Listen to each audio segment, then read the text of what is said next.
वबरकातुहू। मुअज़्ज़िज़ हज़रात, ज़ुबान बहुत ख़तरनाक चीज़ है। नबी करीम सल्लल्लाहु अलैहि वसल्लम हमेशा से उसकी हिफाजत की तलकीन किया करते थे, क्योंकि यही वो ज़ुबान है जो झूठ बोलती है, यही वो ज़ुबान है जो झूठी कसम खाती है, यही वो ज़ुबान है जो चुगली करती है, यही वो ज़ुबान है जो गाली देती है। ताज्जुब है, हमें मालूम ही नहीं होता, क्या हम इसे गुनाह ही नहीं समझते। गीबत भी एक ऐसा ही गुनाह है जिसमें हर कोई मुलव्विस है, मर्द हो या औरत, जवान हो या बूढ़ा, आलिम हो या जाहिल।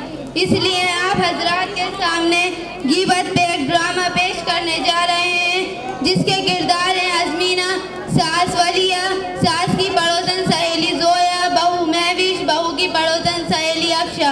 आप सबसे गुजारिश है इसे ध्यान से देखें और समझने की कोशिश करें। वालेकुम अस्सलाम। बहुत दिन हो गए, मुलाकात नहीं हुई। बैठो बैठो। अरे ये बहन कौन है? मेरी मेहमान बहन है, मुंबई से आई है और दीन के बारे में अच्छी मालूमात रखती है।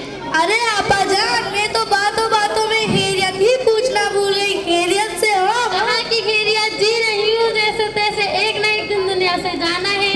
अरे आपा जान, अल्लाह ने आपको क्या कमी दी है? शादो आबाद घर दिया है और बेटे की भी अच्छी नौकरी है और किस्मत गुजार बहू मिली है, और क्या चाहिए? खामोश रहो, मेरा मुंह ना खुलवाओ। कैसा बेटा, कैसी बहू, इनको तो बड़े लोगों की जरूरत का एहसास ही नहीं कि किस हाल में है, कैसी तबीयत है, क्या खा रही हो, किसी को फिक्र नहीं। बस हमको तो अपने लिए बोझ समझते हैं, बस कैसे न कैसे करके छुटकारा मिल जाए। और बहू रानी का तो पूछो ही नहीं। नवाबजादी की सुबह तो 9 बजे होती है, ना घर की सफाई, ना नाश्ता, ना चाय, ये सारी बातें घर के बड़ों को सिखाने से आती है। लगता है इसे कुछ भी नहीं सिखाया, और अपने मायके का घर कोई आ जाए तो पीछे पीछे बिछी रहती है। जब हमारा कोई आ जाए तो परवाही नहीं, न देने के लिए हाथ में, न बनाने के लिए पैर अड़ते नाटक शुरू हो जाते। कभी सर में दर्द, कभी पेट में दर्द, कभी ये दर्द, तबीयत ठीक नहीं है। खाने का तो पूछो ही नहीं, चाय बनाएगी तो कड़ी पक्का, दाल बनाएगी तो कतई पानी, और चावल बनाएगी तो खाए पेट में दर्द। और हर 2 दिन में मायके का याद आ जाता, और मायके की जाके माँ के पल्लू से बन जाती, और आने का नाम इच नहीं लेती। अरे आपा जान, आपकी बहू इतना सत्कार करती है, आप उसे कुछ नहीं कहती? देख बहन, मैं बोलते बोलते तंग आ चुकी हूँ, अब कुछ बोलना मुश्किल हो गया है। अगर कुछ बोलूँ तो मेरे शहजादे के पेशानी पे बल पड़ने लगते, इसलिए खून की घूंट पी के खामोश रहना पड़ता। अरे जोया, मैं तो तुम्हारे को चाय पिलाना ही भूल गई। चलो आज से टोट पे बैठ के चाय पिए। देखते हैं बहुओं को अपनी सास की कैसी तारीफ करती हैं। अस्सलामु अलैकुम। वालेकुम अस्सलाम। कैसी हो बहन? क्या बताऊं, ठीक हूँ, ठीक भी नहीं। ये कैसी दरमियान की बात कर रही हो? क्या बताऊं, जब तक सास का साया सर पर मुसल्लत है, जब तक चैन कहाँ है। महविश, तुम कितनी खुशकिस्मत हो के सास का साया सर पर मुसल्लत है। अफशा, तुम खुशकिस्मती की रट लगा रखी हो, भला मैं भी कैसे चैन से रह सकती हूँ जिसकी मेरी जैसी सास हो। एक बात पूछूं? हाँ पूछो।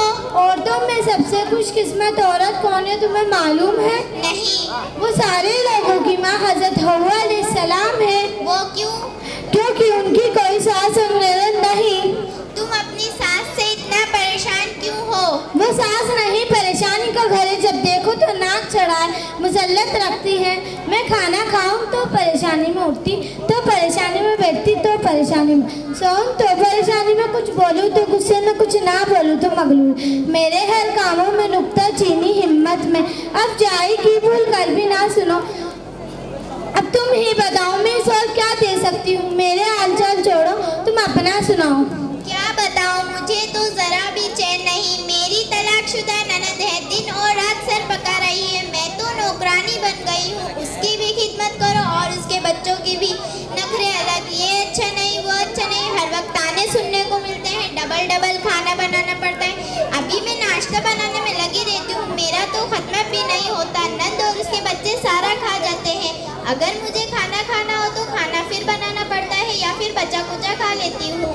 मैं तो सोचती हूँ ये मुसीबत मेरे सर से कब जाएगी? सुमैया, ये कौन है? मैं तो पूछना ही भूल गई। ये अजमीना आंटी है, मुंबई से आई है, 2-3 दिन के लिए यहाँ रुक रही है, पढ़ी लिखी बहन है।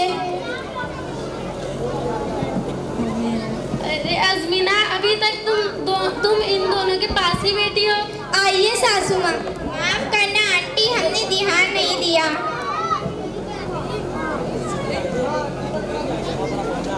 कोई बात नहीं, सुबह से घर पर हूँ, सुबह से देख रही हूँ हमारी जुबान पर गिले शिकवे और दूसरों की ग़ीबत हो रही है और जुबान के तो हम बहुत कसरत से कर रहे हैं। अल्लाह हमें माफ़ फरमाए। और हम औरतों की तो इतनी बुरी आदत होती है, जहाँ 2-4 जमा हो गई वहाँ दूसरों की चुगली तस्किरात महज वक्त गुजारी के लिए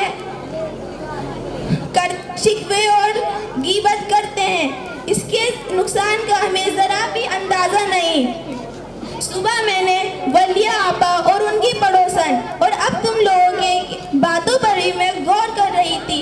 ये सारी बातें ग़ीबत है। ये सारी बातें ग़ीबत क्यों है? हम तो जो सच है वो कह रहे थे, कुछ गलत तो नहीं?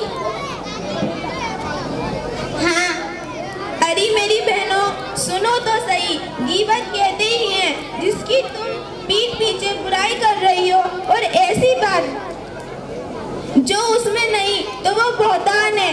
दोनों सूरतों में गुनाह लाजिम है। ग़ीबत और बहतान बहुत बड़े गुनाह हैं। अल्लाह, क्या तुम अपने भाई का गोश्त खाना पसंद करोगी? क्या तुम्हें इससे घिन नहीं आएगी? अल्लाह से डरो। रसूलुल्लाह सल्लल्लाहु अलैहि वसल्लम ने फरमाया, बेशक लोगों को नाक के बल और मुंह के बल जुबान की बातें ही गिराएंगी। ये गुनाह दिखने में बहुत मामूली है पर इसमें लज्जत है। अल्लाह ना करे अगर किसी को इसकी लत पड़ गई तो उसके आखिरत में कोई शक नहीं। हमारी आखिरत क्यों बर्बाद होगी? क्योंकि हम किसी की उसकी पीठ पीछे बुराई करेंगे तो कयामत के दिन हमारी नेकियां उसे दे दी जाएंगी और हमारे नामाए अमाल खाली हो जाएंगे। और फिर भी अगर उसका हक बाकी रहा तो उसके गुनाह हम पर लाद दिए जाएंगे। अरे मेरी प्यारी बहन, मुझे तुम्हारे गुफ्तगू सुनकर एहसास हुआ कि मैं कितनी बड़ी गलती में मुब्तला थी और इतने बड़े गुनाह को जुबान में लटकारा वक्त गुजारती थी। मैं वादा करती हूँ ऐसे कभी भी किसी के पीठ पीछे बुराई नहीं करूँगी। अरे अजमीना आंटी, अल्लाह आपको जजा खैर दे। अपनी तो हमारी आंखों पर लगी पट्टी खोल दी। हमें तो पता भी नहीं है कि गुनाह में मैं वादा करती हूँ कि आइंदा से मैं पीठ पीछे बुराई नहीं करूँगी। मुझे एहसास हुआ। अरे अजमीना, हमने तो बहुत से लोगों की ग़ीबत की है और उनके पीठ पीछे बुरा भला कहा है। अब हम क्या करें? सबसे पहले अल्लाह से माफ़ी मांगो, फिर उससे माफ़ी मांगो जिसकी तुमने ग़ीबत की थी। जज़ाकल्लाहु खैर। अज़मीना, आपका शुक्रिया, आपने हमें इतने बड़े गुनाह से बचाया। पीछे बहुत बुराइयां की है। हाँ बेटा, मुझे भी माफ़ कर देना।